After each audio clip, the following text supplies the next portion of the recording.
Now you can listen to Wine and Dine Radio while shopping at the grocery store or your neighborhood wine merchant.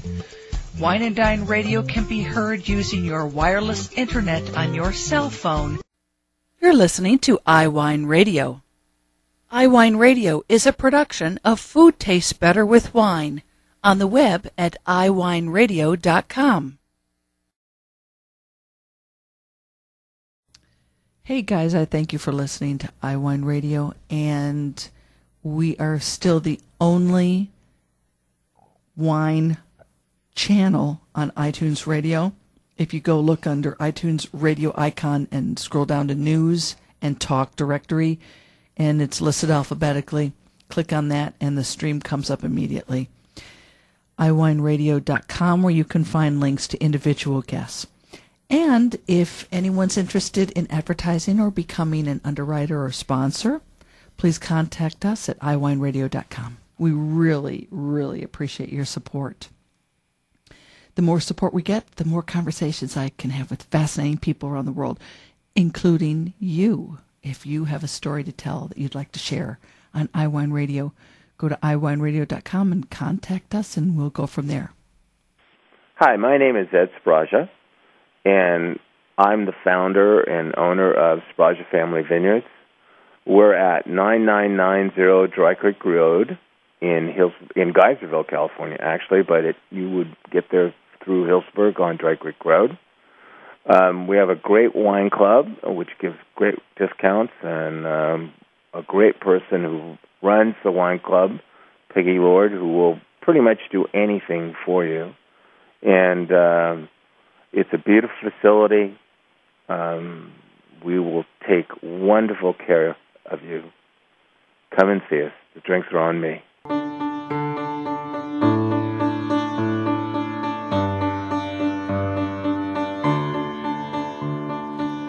Today we're going to have the pleasure of talking to Ed Sbragia, who is truly one of the icons in winemaking in California. And we're going to talk about his family dream, Sbragia Family Vineyard. And he is going to be participating in the upcoming KRCB Public Media Auction. And he is a big, big contributor to that.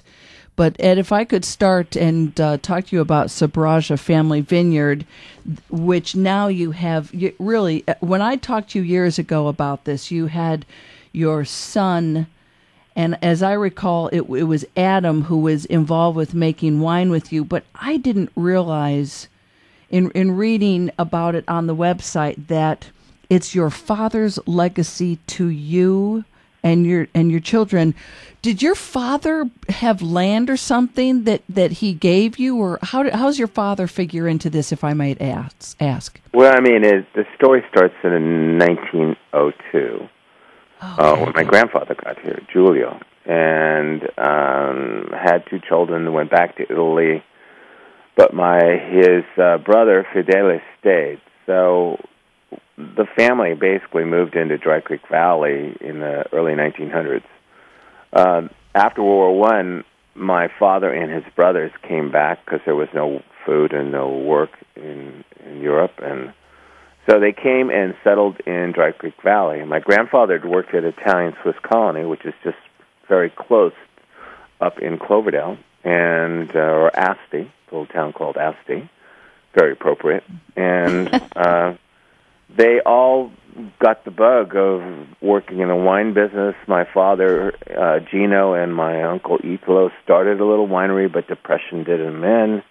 They became farmers, grew up. I grew up on ranches that my father had acquired through good luck and hard work, the American dream, so to speak, in Dry Creek Valley. And I grew up on about 40 acres of vineyard. Wow. Then I got called to work at Beringer, and I worked for a man named Myron Nightingale, who was my second father. And having a great mentor and a father who knew how to make wine, it was a great thing, because my dad had certain ways of making wine, very non-intrusive wines, and Myron was a very technical man, plus a great winemaker. So I got the best of both worlds. I couldn't find a better job, and I worked there for 32 years. You're so lucky to have worked under Myron Nightingale. Yes, I am. I mean, he and Louis Martini graduated from the School of Agriculture when it was back in Berkeley in 1941. I mean, they were the guys that came back and set this industry back on its way, along with a guy named Charlie Crawford, who I worked for at Gallo. I was there for about 3 years in the 70s. Oh, my gosh. After graduate school. So I worked or knew them all very well. And these guys, if you took all three of them, they controlled probably 70-80% of the wine business at one point. And potentially after Prohibition really directed the what we have today still is the three-tier system, in particular with the gallows. Well, I mean, the three-tier system came out of Prohibition, and I think they probably, at the time, I mean, that's the way it was, and the way we went to. Whether it's right or wrong, it is what we got, and we live with it. So, your Sbragia Family Vineyards is located on Dry Creek Road in Geyserville. So, how do people get there? If they, because Dry Creek Road, I'm thinking of Healdsburg. So Healdsburg, they want to go left. That's where I grew up. In fact, I grew up on 40 acres. It was prunes in the 50s, and then I helped my dad as I got older develop vineyards. Our oldest vineyard is over 50 years old. The Zinfandel vineyard he planted to make wine himself because he still made wine at home, which was pretty good wine. In fact, I'm still not making a Zinfandel as good as my dad did. Whoa! Great winemaker. And it's called Gino Zin. I make it today. But Behringer is great. They helped me set up the brand, to design the label. They are still, through distribution, my marketing and sales agent. And then we have this beautiful facility. So we have a good direct-to-consumer program. But we bought the old Lake Sonoma winery at the end of Dry Creek Vineyard. It's right next to the Warm Springs Dam. We say we have the best dam view around. Just a little joke. And then, in fact, if you get to the dam, you're going too damn far. But I love it. I love it. It's a really pretty place. I mean, Adam has some great sayings, and one of the things is that the only thing better than the view is the wine. We're up at about 600 feet, and it looks straight down the valley. And this northern end of Dry Creek Valley is almost like being in Tuscany. So it's a beautiful place. So if you go about 70 miles north of San Francisco on Highway 101, we're a parallel valley to Napa Valley. So the center of Napa Valley is St. Helena, and the center of Sonoma County is Healdsburg. And the valleys radiate. The difference, I think, in Sonoma County is we have multiple little valleys scattered in the Sonoma Coast Mountains, which are the first set of mountains, and then you have the Mayacamas that separates Sonoma County from Napa, and then on the other side of Napa you have the Vaca Mountains. And on these hillsides are a bunch of grape vineyards that I've chosen to take Cabernet. It's my rich ridge, all the way to the other side of Napa Valley. So I take winemaker license to make wines other than Dry Creek Valley, but our 45 acres is about more than half of what we make. And it's Sauvignon Blanc, Chardonnay, Merlot, and Zinfandel. Now, let me ask you, what are you donating to be auctioned off for the KRCB auction? I'm pretty sure it's Zinfandel from our property. In large bottle formats or in 750s? Because I noticed on the website you have large bottle formats available. Yeah, I'm going to have to check on that one, but I think it's pretty much 750s. Okay. If it's large bottles, then it could be some of our Cabernets, which are beautiful. Your Chardonnay was rated one of the top 30 Chardonnays in California in the July issue of Wine Spectator. That must have felt nice.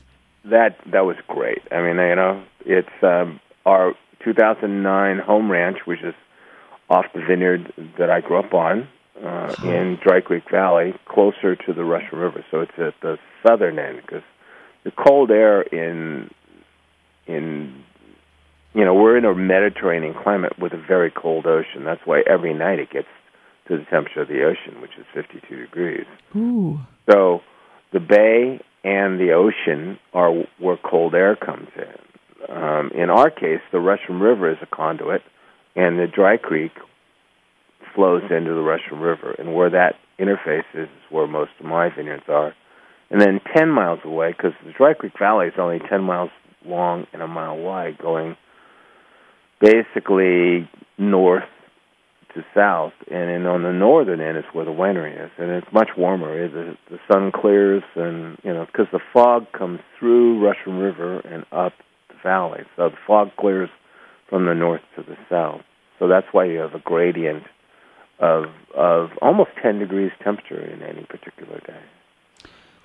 It's a beautiful valley.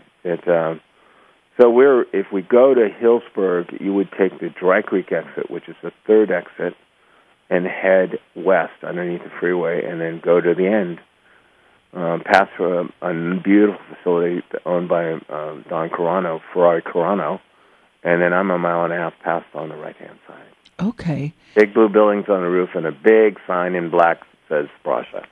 Towns are kind of gaudy, so we have a family seal to Evelyn, comes from the 800s from northern Italy. My family's from Lucca. That's where we were, in a rock quarry. That's why they came to America, to have a better job. Oh, my gosh. So it was, did I hear you right that the folks at Behringer helped design your label? Yeah, the marketing man actually retired a couple of years ago. His name is Bill Pearsall, and he is now my consultant, so it's just really great. And then I have a general manager named Steve Cousins, who has his own winery called Armida, who worked for Buena Vista and for Freemark Abbey. So we have a really good team. I have some great people that have been with me. We've been in the facility. We bought the facility in 2006. It was called the Lake Sonoma Winery, and it belonged to Gary Heck, and he decided to move on, so I bought it from him. Gary Heck owns Corbel. Yes. Wow. So I was lucky. He built this beautiful tasting room, beautiful decks. People come and picnic and sit on the deck and look down the valley, and it's just gorgeous. And then have a little winery underneath it. And Adam is the winemaker. He does all the work. I take all the credit. And I understand really the entire family works. Your youngest son Kevin works in the cellar during harvest, and yes, he worked every year since the beginning. In fact, the first year, since there was nobody, it was all of us. My wife, my daughter, Adam's wife, Kathy. Adam and Kathy pretty much set up the winery. She worked at Ferrari Carano in the tasting room and then in purchasing, and so she did all hospitality administration, marketing, and sales, and Adam set up the cellar. So I'm just there to sign the checks and plunge the toilets. Are you still playing the guitar and playing in a band? Yes, Mike Martini and I and a group of other winemakers run around. We actually play on cruise ships. It's fun. We have a good time. Ed Sbragia, it's been a pleasure talking to you again. I thank you very much for your time. My pleasure. We will have links up for you to learn more, and you can join the Sbragia Family Vineyards Wine Club. Great discounts, and they ship. You're listening to Wine and Dine. Now you can listen to Wine and Dine Radio while shopping at the grocery store or your neighborhood wine merchant. Wine and Dine Radio can be heard using your wireless internet on your cell phone. You're listening to iWineRadio. iWineRadio is a production of Food Tastes Better with Wine on the web at iWineRadio.com. Hey guys, I thank you for listening to iWine Radio, and we are still the only wine channel on iTunes Radio. If you go look under iTunes Radio icon and scroll down to News and Talk Directory, and it's listed alphabetically, click on that and the stream comes up immediately. iWineRadio.com, where you can find links to individual guests.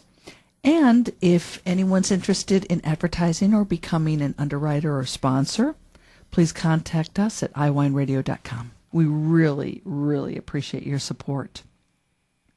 The more support we get, the more conversations I can have with fascinating people around the world, including you. If you have a story to tell that you'd like to share on iWine Radio, go to iWineRadio.com and contact us, and we'll go from there.